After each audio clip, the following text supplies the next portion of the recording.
Hello guys, ഒരു കുഞ്ഞിനെ കൊന്ന് സെപ്റ്റിക് ടാങ്കിൽ ഇട്ട് കളഞ്ഞ ഒരു വിഷയം നിങ്ങളെല്ലാം കേട്ടിരിക്കുമെന്ന് വിചാരിക്കുന്നു.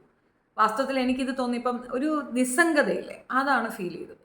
ഇതിൻ്റെ കാരണക്കാരാരാണെന്ന് വെച്ചാൽ നിശ്ചയമായിട്ടോ പെൺകുട്ടിയുടെ പിതാവ് അല്ലെങ്കിൽ മാതാവ് അവരുടെ കുടുംബക്കാർ തന്നെയാണ്. ഈ കഥ എന്താണ്, എന്താണ് ഇതിനകത്ത് നടന്നതെന്നുള്ളത് ഒരു ചെറിയ വിവരണം. അതായത് കല എന്ന് പറയുന്ന കുട്ടി ഒരാളെ പ്രണയിക്കുന്നു, അനിൽ എന്നാണ് ആളുടെ പേര്. പ്രണയിക്കുന്നു, വിവാഹം കഴിക്കുന്നു, അതിലൊരു കുഞ്ഞുണ്ടാകുന്നു. പിന്നീട് അറിയുന്നത് ഈ പറയുന്ന കലയുടെ ഹസ്ബൻഡ് വിദേശത്ത് എവിടെയായിരുന്നു, വിദേശത്താണോ മിലിറ്ററിയിലാണോ എന്ന് അറിയത്തില്ല, എവിടെയോ ജോലിക്ക് പോയിരിക്കുകയാണ്. പുള്ളിക്കാരത്തേക്ക് മറ്റൊരു അഫെയർ ഉണ്ടാകുന്നു. ആ അഫെയറും സീരിയസ് ആയിട്ട് 1 വയസ്സുള്ള മകനെ ഉപേക്ഷിച്ചിട്ട് അയാൾക്കൊപ്പം കടന്നു കളയുന്നു. ഇതാണ് സിനാരിയോ. നമ്മളൊക്കെ അറിയുന്ന കഥ ഇതാണ്. 15 വർഷങ്ങൾക്കിപ്പുറം പുള്ളി ആ പ്രവാസമൊക്കെ കളഞ്ഞ് നാട്ടിൽ വന്നിട്ട് കള്ളുകുടി സംഘത്തിൽ ചേരുന്നു. കുടിച്ചുകൊണ്ടിരിക്കുമ്പോൾ പുള്ളി റിവീൽ ചെയ്യുന്ന ഒരു സത്യമുണ്ട്. ഞങ്ങൾ 3 പേർ ചേർന്നാണ് കലയെ കൊന്നു കളഞ്ഞത്. കൊല്ലുക മാത്രമല്ല, സെപ്റ്റിക് ടാങ്കിൽ ഇട്ടിട്ടുണ്ട്. സ്വന്തം വീട്ടിലെ സെപ്റ്റിക് ടാങ്കിലേക്ക് പുള്ളി സ്വന്തം ഭാര്യയെ കൊന്ന് കശാപ്പ് ചെയ്തിട്ടിട്ടുണ്ട്. അത് പോരാതെ, അത്രത്തോളം കൊണ്ട് പക തീരാതെ അവൾ മറ്റൊരുത്തൻ്റെ കൂടെ ഒളിച്ചോടിയെന്നും 1 വയസ്സുള്ള മകനെ ഉപേക്ഷിച്ച് പോയി എന്നും ആണ് പുള്ളി പ്രചരിപ്പിച്ചത്.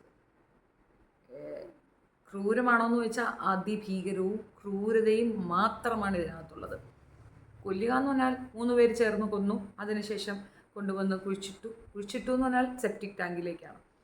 ഇപ്പോൾ പോലീസ് അവിടെ ഭയങ്കരമായി നടത്തുന്നുണ്ട്. ഒരു കുഞ്ഞ് അതിൻ്റെ ഇടയ്ക്ക് നിന്നുകൊണ്ട് സംസാരിക്കുന്നു. 14 വയസ്സുള്ള മകൻ, 14-15 വയസ്സുള്ള ഒരു കുട്ടി. അവൻ നിന്നുകൊണ്ടില്ല, എൻ്റെ അമ്മയുണ്ട്, മൂന്നാറിൽ എവിടെയുണ്ട്, ഞാൻ കാണിച്ചു തരാം, എൻ്റെ തെളിവുണ്ട് എന്നാണ്. അച്ഛൻ പറഞ്ഞു പഠിപ്പിച്ച കള്ളക്കഥയെ വിശ്വസിച്ചുകൊണ്ട് ആ കുട്ടി പറയുന്ന ഒരു കാര്യം. പിന്നെ അവനൊരു ആവേശമുണ്ട്, കാരണം അച്ഛനെ നഷ്ടപ്പെടുക എന്നുള്ളത് നിസ്സാരമല്ലല്ലോ. 1 വർഷത്തിനുള്ളിൽ തന്നെ അച്ഛൻ മറ്റൊരു വിവാഹവും കഴിക്കുന്നു. ആകെ മൊത്തത്തിൽ നഷ്ടം ആർക്കെന്ന് ചോദിച്ചാൽ ആ മകന് മാത്രമാണ്. രണ്ടാമത് വന്ന സ്ത്രീ പോലും പറ്റിക്കപ്പെടുകയും ചെയ്യുന്നുണ്ട്. ഇതിൽ ആദ്യം വിവാഹം കഴിക്കുന്ന കലയുടെ വീട്ടുകാർ കാര്യമായ ഇടപെടലുകൾ നടത്തിയിരുന്നുവെങ്കിൽ ഇങ്ങനെ സംഭവിക്കില്ലായിരുന്നു. മകൾ ഒരാൾക്കൊപ്പം ഇറങ്ങിപ്പോകുമ്പം അത്തോടെ കൈകഴുകി കളയുന്ന മിക്ക പേരൻസിനും ഇത് നല്ലൊരു തിരിച്ചടിയാണ്. ഇതാണ് മറുപടി. സത്യം പറഞ്ഞു കഴിഞ്ഞാൽ ഇങ്ങനെ ചെയ്യുമ്പോൾ നമ്മൾക്ക് നഷ്ടപ്പെടും. നമ്മൾ കുഞ്ഞ് ആർക്കൊപ്പെങ്കിലും പോയി അതോടെ പോട്ടേന്ന് വയ്ക്കുമ്പോൾ നമ്മൾ വളർത്തിയ നമ്മുടെ കുഞ്ഞല്ലേ, എവിടെയെങ്കിലും പോയി എന്തെങ്കിലും പാളീച്ച വന്നാലോ എന്തെങ്കിലും ബുദ്ധിമോശം അത് കാണിച്ചാൽ തിരുത്തുകയും ചേർത്ത് പിടിക്കുകയും ചെയ്യുന്ന നമ്മുടെ ഉത്തരവാദിത്തമല്ലേ. നമ്മൾ കണ്ടെത്തിയ ഒരാൾക്ക് ഇതുപോലുള്ള വൃത്തികെട്ട മെൻറ്റാലിറ്റിയോ മനോഭാവമോ ഒക്കെ ഉണ്ടെങ്കിൽ നമ്മൾ അഡ്ജസ്റ്റ് ചെയ്യത്തില്ലേ, സപ്പോർട്ട് ചെയ്യില്ലേ? അതുപോലെ തന്നെയല്ലേ അവർ കണ്ടെത്തിയ ഒരാൾക്കൊപ്പം പോകുമ്പോൾ പഠിപ്പിക്കുകയാണോ വേണ്ടത്, സപ്പോർട്ട് ചെയ്യുകയാണ് വേണ്ടത്. ഒരുപാടിടങ്ങളിൽ ഞാനിത് നിത്യേന കാണുന്ന ഒരു കാര്യമാണ്. ഒരാളെ സ്നേഹിച്ചിറങ്ങിപ്പോയി കഴിഞ്ഞാൽ പിന്നെ ആ കൈ എഴുതി അങ്ങ് വിടും, രക്ഷപ്പെട്ടു എന്നുള്ളതാണ്. വാസ്തവത്തിൽ ഇവർ ആലോചിച്ച് നടത്തുന്ന വിവാഹത്തിനേക്കാൾ എക്സ്പെൻസും കുറവായിരിക്കും ആൻഡ് കംഫേർട്ട് സോണും ആയിരിക്കും പെൺകുട്ടിക്ക്. കാരണം താൻ മനസ്സിലാക്കിയ ഒരു വ്യക്തിക്കൊപ്പമാണല്ലോ പോകുന്നത്.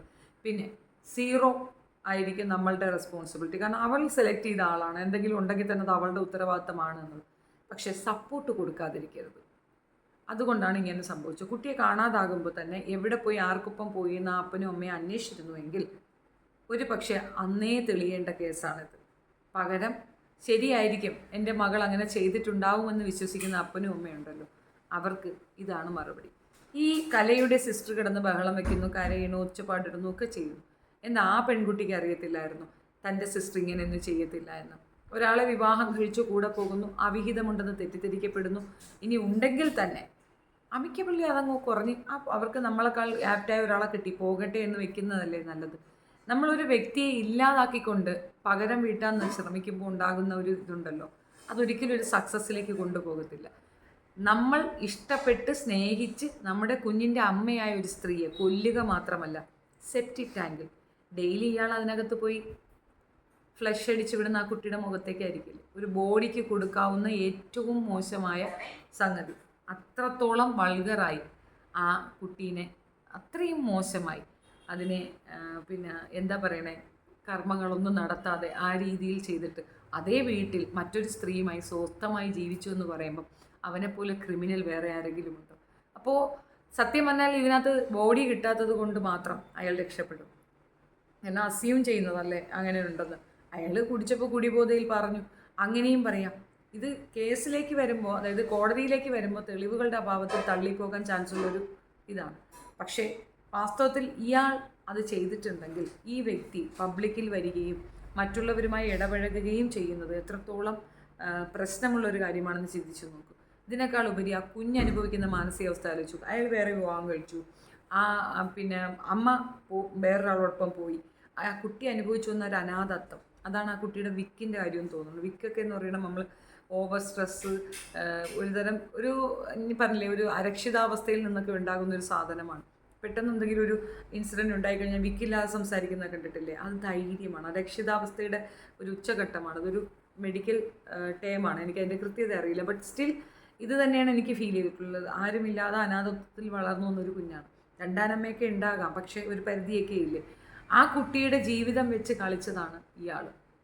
തീർത്തും ഇയാൾ എന്താ പറയുകയെന്ന് എനിക്കറിയില്ല. ഇത് വധശിക്ഷ പോലും വിധിക്കരുത്. ആ പെൺകുട്ടി എങ്ങനെ മരണപ്പെട്ടോ അതിനേക്കാൾ മോശമായി ഇവൻ മരണപ്പെടണം. ജീവിക്കാൻ അർഹതയേയില്ല. പക്ഷേ അവൻ്റെ ബോഡിക്ക് അവൾക്ക് കിട്ടിയ അതേ ഹോണർ കൊടുക്കണം. അങ്ങനെയാണ് ചെയ്യേണ്ടത്. രണ്ട് വ്യക്തികൾ തമ്മിൽ പിരിയുമ്പോൾ ഏറ്റവും നന്നായി ചെയ്യേണ്ട കാര്യം എന്നത് പരസ്പരം ഇഷ്ടപ്പെട്ട് പരസ്പരം മനസ്സിലാക്കി ഒന്നിച്ച വ്യക്തികൾ പരസ്പര ബഹുമാനത്തോടു കൂടി പിരിയുന്നതല്ലേ എപ്പോഴും നല്ലത്.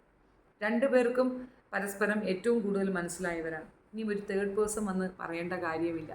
നിങ്ങൾ എന്താണ്, നിങ്ങൾ ആരാണെന്ന് ഒരു തേർഡ് പേഴ്സൺ അതിനകത്ത് മീഡിയേറ്ററിൻ്റെ ഒന്നും ആവശ്യമില്ല. പക്ഷേ പൊതുവിൽ രണ്ടുപേർ തമ്മിൽ അങ്ങോട്ട് തെറ്റിക്കഴിഞ്ഞാൽ ആദ്യം ചെയ്യുന്നത് പരസ്പരം ചെളി വാരി അങ്ങോട്ട് എറിയുക എന്നുള്ളതാണ്. ഞാൻ നല്ലത്, നീ കുഴപ്പം, മൊത്തം കുഴപ്പം. ഈ കുഴപ്പം പറയുന്നവർ ഒരു കാര്യം മറന്നു പോകണ്ട, ഇത് രണ്ടുപേരുടെയും കൂടെ സെലക്ഷനാണ്. ഞങ്ങളാരും വന്ന് സെലക്ട് ചെയ്ത് തന്നതല്ല നിങ്ങൾക്ക് എന്നുള്ളതാണ് വസ്തുത. എനിവേ, ഇത് ഇപ്പോൾ ഇത്രയും കാലം 15 വർഷങ്ങൾക്കിപ്പുറം നമുക്കിത് കേൾക്കാൻ സാധിച്ചു. അല്ലെങ്കിൽ ആ കുട്ടിക്ക് ആ അമ്മ ഒരു വൃത്തികെട്ട സ്ത്രീ എന്നുള്ളൊരു മുദ്ര കുത്തലിൽ നിന്ന് ആ അമ്മയെ സേവ് ചെയ്യാൻ സാധിച്ചു എന്നുള്ളത് വലിയ കാര്യം തന്നെ. ഇനി അയാളെ ശിക്ഷിച്ചില്ലെങ്കിലും ഒന്നുമില്ല. പക്ഷെ ആ കുഞ്ഞിന് മനസ്സിലാക്കി കൊടുത്തല്ലോ അമ്മ അങ്ങനെയല്ല എന്ന്. പലരും അമ്മ ഇട്ടിട്ട് ഓടുന്നു എന്നൊക്കെ പറഞ്ഞുകൊണ്ട് ഭയങ്കര ക്രൂവലായിട്ട് പറയും അമ്മ നോക്കുന്നില്ല. അമ്മയ്ക്ക് മാത്രമല്ല റെസ്പോൺസിബിലിറ്റി, അച്ഛനുമുണ്ട്.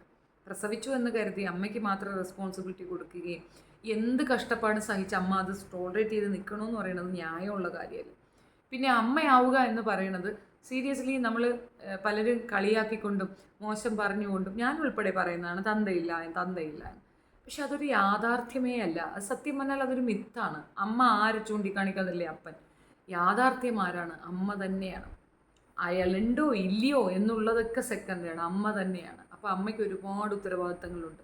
അത് ചിലപ്പോൾ നമ്മൾ പ്രായം ചെന്ന ശേഷവും പറയും ഇനി എൻ്റെ മോൻ എന്നെ നോക്കിക്കോളൂ. ഒരിക്കലും ഒരു ന്യായമല്ല.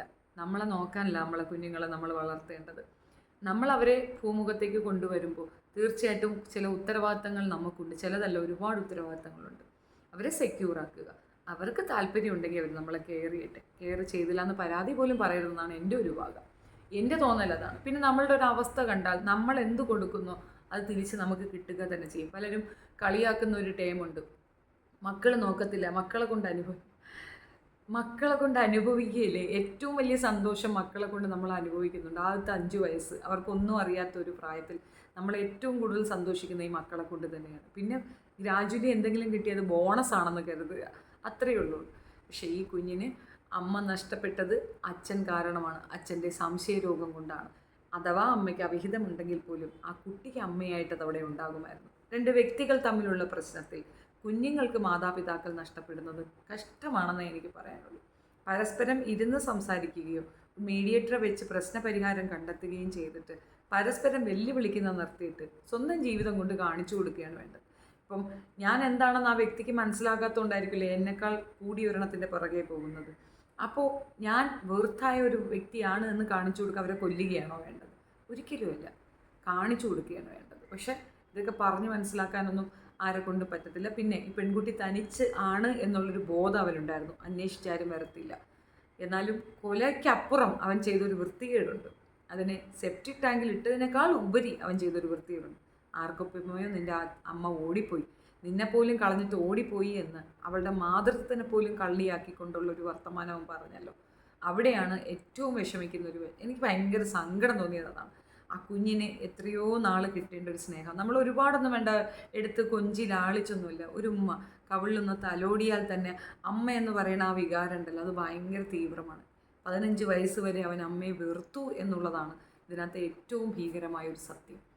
എന്നെ ഇട്ടിട്ട് പോയ മറ്റൊരു പുരുഷനെ തേടി കാമഭ്രാന്തിൽ ഓടിക്കളഞ്ഞ എൻ്റെ അമ്മ എന്നൊരു തോന്നലിൽ 15 വയസ്സ് വരെ ആ കുഞ്ഞ് ജീവിച്ചു. ഇപ്പോഴും അവൻ അങ്ങനെ തന്നെയാണ് വിശ്വസിക്കുന്നത്. അച്ഛൻ പറയുന്നതിൽ സത്യമുണ്ട്, അച്ഛനെ പിടിച്ചുകൊണ്ട് പോകരുത്, ആൾ അവിടെയുണ്ട്, ഞാൻ കൊണ്ടുവന്ന് തരാം, നിങ്ങൾക്ക് ബോഡി കിട്ടിയില്ലല്ലോ, ഇതൊക്കെയാണ് കുഞ്ഞ് പറയുന്നത്. അപ്പോൾ ഇപ്പോഴും ആ കുഞ്ഞ് ആ വിശ്വസ്തി ഉറച്ചു നിൽക്കാനാണ് ശ്രമിക്കുന്നത്. അവിടെയാണ് അവൻ്റെ ക്രിമിനൽ മെൻറ്റാലിറ്റി ഏറ്റവും, കുഞ്ഞിൻ്റെ അല്ല അപ്പൻ്റെ, ഏറ്റവും ഭീകരമായി എനിക്ക് ഫീൽ ചെയ്തത്. ഒരു സ്ത്രീയെ പ്രണയിക്കുക, കൂടെ കൊണ്ടുവരിക, കുഞ്ഞുണ്ടായ ശേഷം അവിഹിതമുണ്ടെന്ന് സംശയം വരുമ്പോൾ അവളെ കൊല്ലുക, സെപ്റ്റിക് ടാങ്കിലേക്ക് ഇടുക, അവളെപ്പറ്റി പടുമോശമായ കുഞ്ഞിനോടും നാട്ടുകാരോടും പറഞ്ഞു കൊടുക്കുക, കാലങ്ങളായി അതിൽ വെച്ച് അറുമാതിച്ച് മറ്റൊരു സ്ത്രീയെ അവിടെ അതേ വീട്ടിൽ കൊണ്ടുവന്ന് അതേ ടോയ്ലറ്റ് യൂസ് ചെയ്ത്, എത്ര ക്രൂവലാണ് ആ മനുഷ്യരെന്ന് ആലോചിച്ച് നോക്കിക്കാണ്. ഒന്നും പറയാനില്ല. മാക്സിമം നല്ല ശിക്ഷ കിട്ടട്ടെ. ബോഡി കിട്ടാത്തതുകൊണ്ട് പണിഷ്മെൻറ്റ് കുറവായിരിക്കും. പക്ഷേ ഇങ്ങനെയൊരു കാര്യം ഏകദേശ സൂചനകളിൽ തെളിയിക്കാൻ പറ്റിയ 1-2 കൊല്ലമൊക്കെ കിട്ടുമെന്നതിനപ്പുറം സിവിയർ അല്ല എന്നാണ് എൻ്റെ ഒരു മനസ്സിലാക്കൽ. സോ കാണാം. Thank you.